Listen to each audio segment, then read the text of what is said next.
କ'ଣ ନା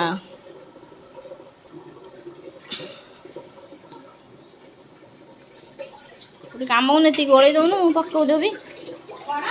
ମୁଁ କହୁଛୁ ମୁଁ ଏତିକି ଗୋଳେଇ ଦେ, ମୁଁ ଏ 3ଟା ପକେଇଦେ, ତାପରେ ପଛେ ଧୋଇବୁ ଆଉ।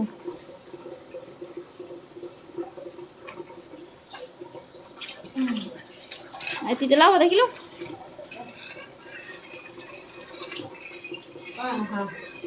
ବହୁତ ପକେଇଲେ କ'ଣ ବଳିଯିବ।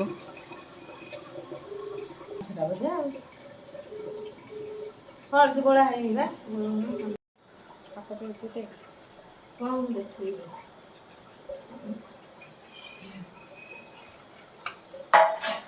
ସବୁ ଯାକ ନା ଗୋଳେଇଥିଲେ ହେଇଥାନ୍ତା।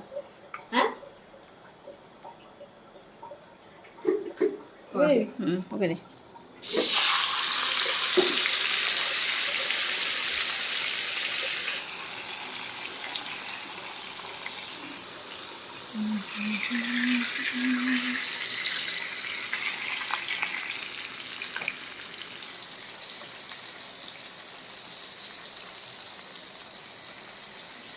ଭଲ ଗୋଳଉଛୁ। ଲୁଣ ଟିକେ ଭଲ ହେଇ ପକା।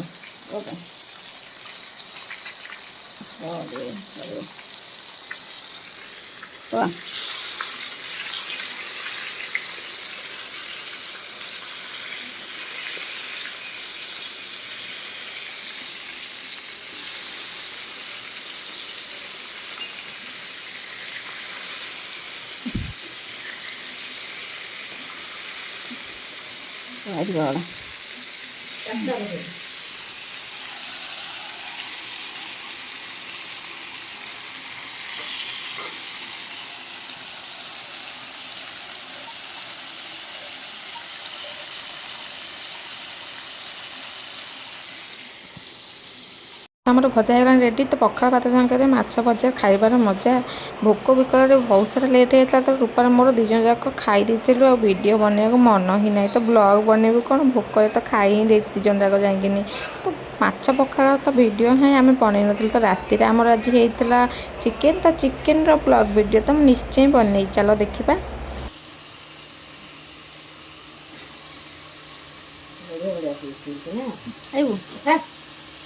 କହୁଛୁ ତୁ ଲଉଟେଇ ଦେବି। 8 ଗଣୁଛି 10 12 13 ଭଲ ଗଣିଲ। ଆଉ କିଛି ନାହିଁ। ଖାଲି ନୌକା ହେବ ଘୋରା ହେବ। ଲୁଣ ପକେଇଛି, ଲୁଣ ହଁ ସବୁ ଖାଲି ନୌକା ହେବ ଘୋରା ହେବ। ଭାତ ଆମେ ତମେ ଦିଆ ନିଆ ହଉଛ। ମା ଖାଇବୁ କ'ଣ? ମୁଁ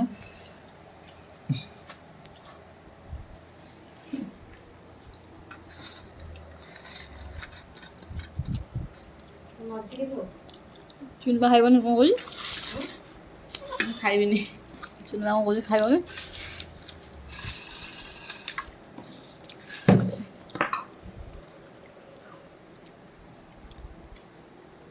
ମା ଶାଗଟା ଏମିତି ଥୋଇଛ, ସେ ଖରାପ ହେଇଯିବନି? ମୋର ଆଉ ମନ ନାହିଁ। ଖରାପ ହେଇଯିବନି, କ'ଣ କରିବନି? ଗଲାବେଳେ ନେଇଯିବ।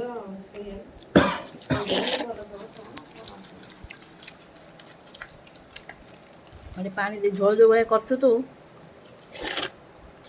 କ'ଣ ହେଇଛି? ମୋ ତାଳକୁ ଉଠିବ, ଖାଲି ଆଳୁ ଉଠିବ। ତାଳକୁ ଉଠିବ କାହିଁକି? ରାଗ ହେଇଛି? ଚୁପଲା ପାଣି ତ କାଟିଛି। ମୋର ତ ମିଶେଇ ପାଣି ଜାକିଦେଲି ଗୋଟେ ସାଇଡରେ ଆଡ଼େଇ ଆଡ଼େଇ ଖାଏ। ଗୋଟେ ଚାମଚ ବାନ୍ଧେ। ତାଟା ଗାଡ଼ିଆ ଗାଡ଼ୁ ଆଉ କିଛି ଗାଡ଼ିଆ ଚାମଚ ଗାଡ଼ୁ ଚାମଚ ଝୋଳ ଖାଇ ଖୁଦ ନୁହଁ। प्याज गिर गया।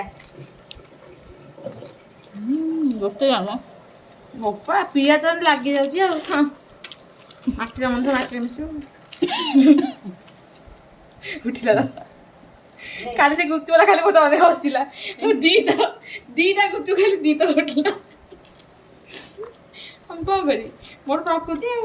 ଭାତ ଖାଇଲା ବେଳେ ମୋର ତଳକୁ ଯାଇନି କି ପ୍ରାୟ छिकी काशी ଖାଇବୁନୁ। देखो मैंने क्या किया झाल ପୁଣି ଥଣ୍ଡା ଆଇଁଷ ତରକାରୀ ଥଣ୍ଡା ହେଲେ ଭଲ ଲାଗେ ମତେ ଆଣି କରିଦିଅନ୍ତା। କାଲି ସେମିନାରରେ ତତଲା ତତଲା ସେ ଜିନିଷ ଖାଇ ହବ ବୁଝିଲୁ ଜଣେ ଦିଦି ହେବେ ତାଙ୍କର ଅଛି ଏଠି ବାଲର ହେଲା ଏମିତି ଭୋକ ହେଲାଣି ତ 3ଟା ବାଲାଣି ତୁ କଣ ଆକୁ ମୁଁ ଆଗୁଆ ପଠେଇଦେଲି ମୁଁ କହିଲି ଆମେ ସିଏ ଚିକେନ ସୁପ୍ ପିଇକି ଯାଉଛୁ ତୁ ଚା ଖା ଲାଇନରେ ଠିଆ ହେଇଥା ସୁପ୍ ହେଇଥିଲା ଚିକେନ ସୁପ୍ ଆଉ ଗୋଟେ ଭେଜ୍ ସୁପ୍ ହେଇଥିଲା। ଚିକେନ କଟା ପିସ୍ ସେ ପୁରା ରୋଷ୍ଟ ହେଇଯାଇଥିଲା ଟିକେ ଟିକେ ଗୁଣ୍ଡ ହେଲା ଯୋଉ ମ୍ୟାଗି ତା ଦେହରେ ପଡିଥିଲା ବେ ଚାଉମିନ ନା ଆଉ ଗୋଲାପ ଜାମୁ ଆଇଲେ ଗରମ ଗରମ ଲାଇନରେ ଠିଆ ହେଇକି ସେଠୁ ସେ 4ଟା ଖଣ୍ଡେ ହେଲେ ଫାଳେ ତ ମୋ ପାଟିରେ ପୁରେଇ ଦେଇଛନ୍ତି ଆଉ ଗୋଲାପ ଜାମୁ ଆଉ କିଏ ସେ ଦିଦି ଆଉ ମୁଁ କୁଆ ଯିବି ଚାରୁ ଭବନ ଦେଖାଯାଉ ଚାରି ଭବନ ନା କେଡେ କେଡେ କରି ଜାଣିଛନି ଗରମ ପା ପୁରା ଗରମ ଗରମ ଧୂଆଁ ବାହାରୁଛି ସାଙ୍ଗେ ସାଙ୍ଗେ ବାହାରିଛି। ସେଇଟା ଦିଅନ୍ତି ଖାଇବାକୁ ହଁ ଖାଇବା ଥଣ୍ଡା ହେଇଯିବାର କାରଣ ହେଉଛି ସେ ଆଗେ ଥୁଆ ହେଲା ଆସିନି ଆଉ ଯେତେବେଳେ ଖାଇବା ଆସି ଥୁଆ ହେଲା 11:30 ଖାଇବା ଆସି ଥୁଆ ହେଲା ଖାଇଲା ବେଳକୁ 3ଟା ଖାଇବା ସବୁ ଥଣ୍ଡା ହେଇଯାଇଥିଲା କେବଳ ଚିକେନଟା ଗରମ ଥିଲା ଚିକେନ ସୁପ୍ ସେଗୁଡ଼ା ସାଙ୍ଗେ ସାଙ୍ଗେ ଗରମ କରିକି ଆଣିଲେ ଗରମ ରହି ଖିଆ ହବ ନା ଗରମ ଦିନ ପଶୁଥାଏ ଗରମ ଯୋଉ ଆଇଁଷ ଜିନିଷଟା ଗରମ ନହେଲେ ଭଲ ଲାଗିବନି ତାପରେ ବି ସବୁ ଜିନିଷ ଟିକେ ଉଷୁମ ଥାଏ ଖାଇଲେ ଭଲ ଥଣ୍ଡା ଜିନିଷ ଚାଲୁ କମିଯିବ ଯାହା ଆପଣ କହିବେ 48 ମିନିଟ୍ ଆମର 44 ମିନିଟ୍ରେ ତରକାରୀ କଣ ଲାଗୁଛି ଭଲ ଲାଗୁଛି ଗୋଟେ ତେଲ ପସନ୍ଦ ଝୋଳ ଟିକେ ଅଧିକା ହେଇଗଲା ଝୋଳ ତ ଅଧିକା ତେଲ ଟିକେ ପସନ୍ଦ ତେଲ କମେ ନୁହଁ ଆରେ କଣ ହେଇଛି ତରକାରୀ କଣ ବିକୁ କଣ ହେଇଛି ଠିକ ଅଛି ଭଲ ଲାଗୁନି ଗରମ ମସଲା ପଡିନି ଟିକେ ରାଗ ଲାଗୁଛି ଗରମ ମସଲା ନାହିଁ ଗରମ ମସଲା ନ ପଡେ ତ ଆଁ ଜଣା ପଡୁନି ସ୍ମେଲ୍ ନାହିଁ ଚିକେନଟା